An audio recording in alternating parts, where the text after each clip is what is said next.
are talking about the telecom sector. What's happening, what's not happening. Very interesting conversations talking about opportunities for you if you're the youth. What can you do in the digital economy? Helping us with this conversation is Mr. Kris Senanu. He is the Managing Director of the Enterprise Division at Telkom. Kris, before we went on the break, we were just beginning to get into the value-added services as well as opportunities in over-the-top technology. Help us demystify the value-added services and what's going on there as well as the opportunities there. So ultimately, from the data side, the reason why people are consuming a lot of data is because of content. And most of this content obviously is not generated by the telcos. We're just the infrastructure and the backbones. So this content is generated by value-added service providers. So this could be music, this could be video, this could be sports. Even yourselves as a media house, you generate a lot of content. And so the value-added service providers gives us platforms where basically this content can be put in a way that is easily accessible to then the end users, either through an app or through browsing the internet, or being served to you direct to your email, and then you click it. And so that's really where there's a lot of growth.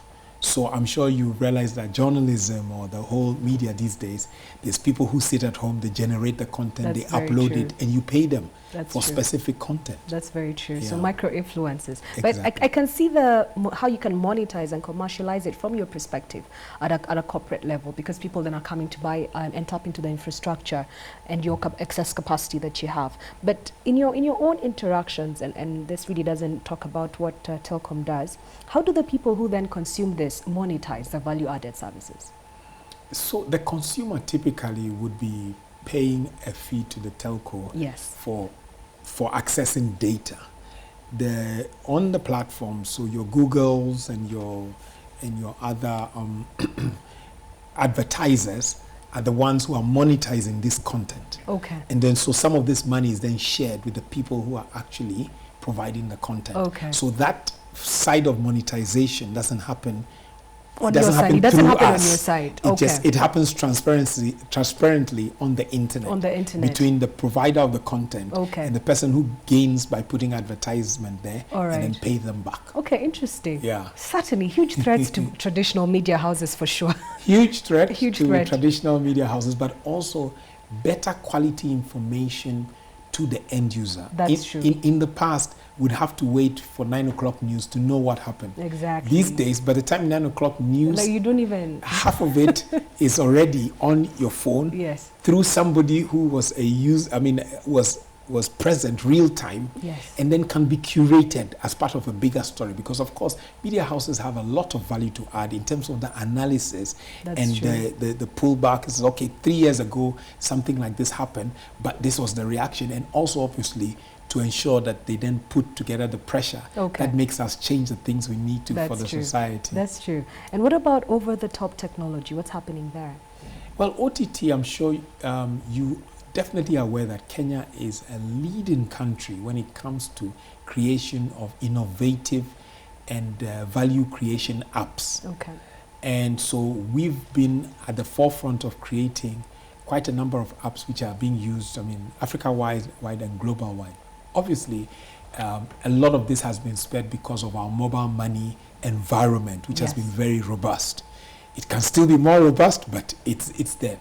So OTT, so if you take digital loans, which is one of the big controversial issues which have come up, we have about 40 providers where you go online and you can get. Now, on one hand, central bank or the regulators are saying, a lot of people are taking loans and getting into debt, but there are stories. And I challenge the media houses to go and talk to business people, SMEs there. They will tell you that these platforms have saved their lives and have saved their businesses. Because where they would have had to go and wait 2 weeks at their SACCO and have to beg the members to sign up for them, or go to the banks who will give them stories for 6 to 9 weeks and then turn them down, they've been able to access loans to push their businesses instantly using these platforms. So there's a great positive story about these platforms. And then there's also the negative part, which is youth using the platforms, borrowing, and using it to bet. That's true. The truth is, even if the platforms were not there to give them the money to bet, they'll find the money They'll elsewhere. find the money one way or the other. So that's not so technology Wow. is just an enabler. What happens is that with technology, you're able to see the trends better, and you're able to see. We've always had a gambling problem. That's it's true. just that technology has brought it to the forefront. Before you just, there was always a queue Yeah. at the, what was it called? I can't remember. Charity sweepstakes. Charity sweepstakes. Exactly. Actually, my grandmother was always there once a week. It was like her treat. You know, so that's the OTT. So that's one part. There's also, of course, Uberization of everything. That's true. Now, if the Airbnb type platforms, but they are local ones, you want to rent a house or a room for a short stay, you can get it. Food delivery, automated. You want goods pick logistics in terms of moving cargo and parcels from one place to another. Okay. Transport, you know, Uber is Uber, but we have Taxify, we have our own little cabs over here, which is homegrown from Kenya, which is a fantastic company, It is. and now going Africa-wide, about to go global. So there's a lot happening on the OTT side of things. And so programming, again, going back to jobs, I always like to address the issue of jobs for the youth. Yes. Programming, support services, and then also one thing that has happened is the whole motorbike piki business, or the piki arena has also happened. The other thing I want to say is that I've been working very hard in the SACCO space. All right. And there's a lot of digitization happening there, which also means that now even not only will the digital platforms be a challenge or competitor to the banks, you also have SACCOs who are now digitizing, and so their members, they do not necessarily need the banks anymore, because the SACCOs will be able to provide them services That's at an very instant. true. I mean, I'm listening to you and I'm looking at it in terms of different investment asset classes, and what you're telling me, there's a new economy that's quickly opening up and ramping up on the back of technology. Yes. And in a way, if you're caught up and continually investing in real estate, you could actually miss the upside in a very different, because for sure, if the SACCOs are going that way and the banks are going that way, if you've been actually selling your space to banks and SACCOs.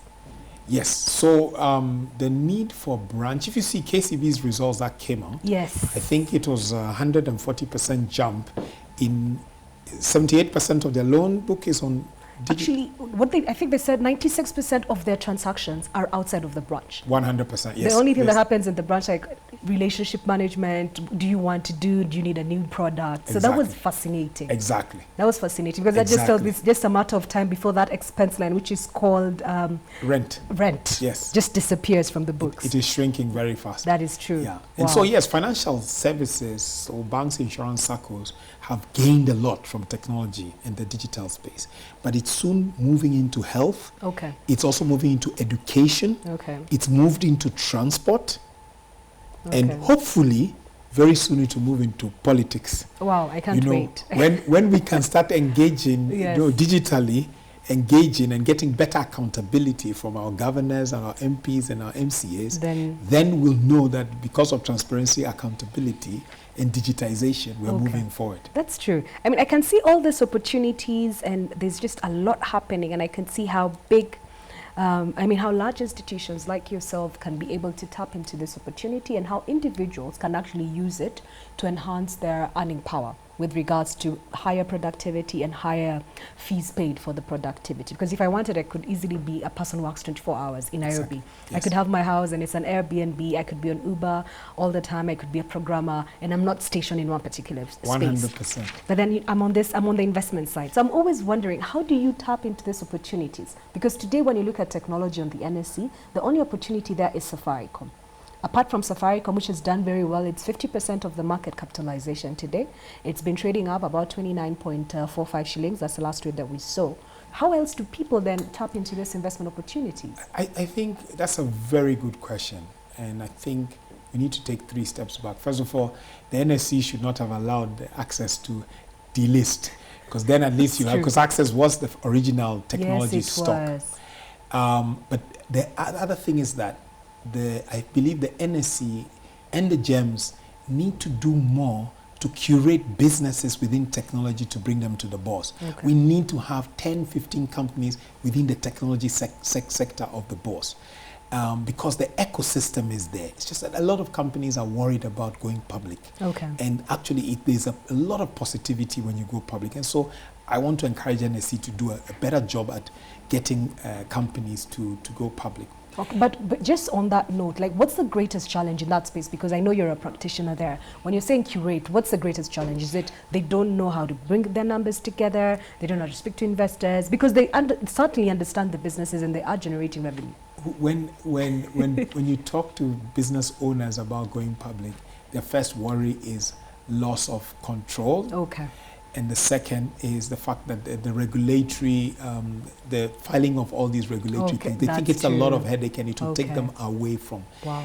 The truth is it isn't. If you're running a professional business and all your books are clean and on top, really you probably need one or two people, an investor relations person and a very good CFO to deal with the market. Okay. Yes, in the past you had to produce physical annual general reports. That's true. And the AGMs scare a lot of people because they feel true. that you have hecklers coming in. Yes. So it's about changing that mentality of public companies. These days with digital, you can do, 1,000 people can log in Just and you log can in and you have your meeting have your and that's the AGM end. online. That's true. You get it. And Wow. the NSC, or rather the capital markets, passed a rule that you can send the AGM, the annual report and the notice via email. That's true. So Wow. the costs have also come down. Okay. So that used to be it, but now a lot has changed. A lot has changed.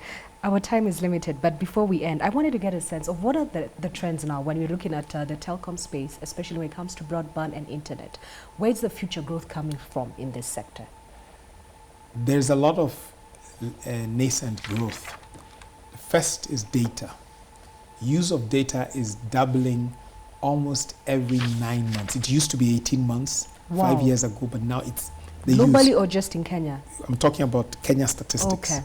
So if you were consuming 1 gig of data last year, November, now you're doing 2 gig per month. Okay. And so a lot of the growth, which will come for telcos, is going to be in the use of data. Okay.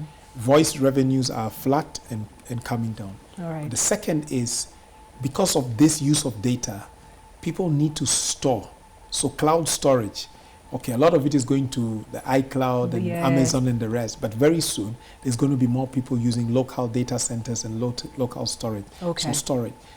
Of course, with all this digitization, cybercrime Okay. going up. Oh yes. So security. Security That's becomes true. a big issue. So Yes. there's a lot of need for security by corporates and individuals and people spending on security. Of course, mobile money has a lot of growth in it. What are 1-2 things in mobile money? Because today it's largely the growth is peer-to-peer and now peer-to-business. Yes. What's the other So you will see a lot. Peer-to-business has not been enabled as it should. Okay. Because we only have really one player doing a lot there. Yes. And there's a need to make the market better such Okay. that all players, All right. all individuals and companies have access and ability to pay using all players. Interoperability within the Interoperability systems. and the All rest. right. I'll give you a simple example. I Okay. go to the South African High Commission or All right. the South Africa Visa Place to Pay, and your options are only one option. That's true. Who That does doesn't- that? That's true. You get it? Actually, that that's has very to be annoying. open. In fact, it's Okay. illegal if you ask me. That's true. It's got to be open such that you can pay Okay. straight from your bank account. You can pay using mobile money. You can pay using Visa and the rest. Okay. So there's a lot of scope in there, and the growth opportunity there is almost times 30 plus. Wow. And so don't expect any slowdown in mobile company valuations or growth. Okay. Yeah, there's a lot going to happen. I like your final statement. And as we close, don't expect any slowdown on valuations. No. So, do you think, in as much as you're probably not a stockbroker, so Safaricom is at 29.3, 29.5. Is there more upside? Because everybody keeps looking and saying no. There's a lot of more upside. There's a lot more upside. Yeah. So we still need to just keep buying The regardless headroom, of the headroom Wow. exists. Headroom exists. We are a growing economy. A lot of our economy is now coming to the forefront on the table. But I've always said 45 to 50% of our economy is under the table. That's true. And as we digitize and we bring more people on top of the table, you will see this All right. space expanding. Okay, well, fantastic. I don't know if you have any closing words for us, anything that we might have omitted from this conversation that you think is pertinent to this? Well, digital economy, Kenya is currently working on its blueprint for its digital economy, and that's going to spur a lot of growth. And for me, because I'm very passionate about the youth, it's Okay. going to spur a lot of jobs for the youth. Okay. And so I want to encourage the youth out there, and I will encourage the business people to invest in the digital economy, Yes. to invest in digital companies, Yes. and the youth to learn the skill, because that's where the future Wow. of their jobs are. Oh, well, thank you so much for coming to the show. There you have it, ladies and gentlemen. Very exciting conversation. The thing that certainly touched, or rather took to my interest, Safaricom. It looks like there's a lot more headroom. So at 29.3, 29.5, you suddenly need to be getting onto that stock if you're already not there. The other interesting thing that you need to look out for in a hub or our community center near you is the CIH, the internet hubs that Telkom Enterprise is spreading around. It's very exciting to see what you can do with the digital economy, and more importantly, what you can do as an individual to enhance your productivity. And finally, if you're an individual and you're in the youth bracket, below 35, I don't know what youth looks like nowadays. Looks like you. It looks like me. But if you are in that segment, then there are opportunities in programming, there are opportunities in accounting, there are opportunities in transcribing. It looks like the opportunities are limitless, and it suddenly calls for us changing our mindset and shifting with the digital economy as everybody else is. Thank you for tuning in. We will be coming back to you again tomorrow at 2:30, and we look forward to seeing you then. Good afternoon.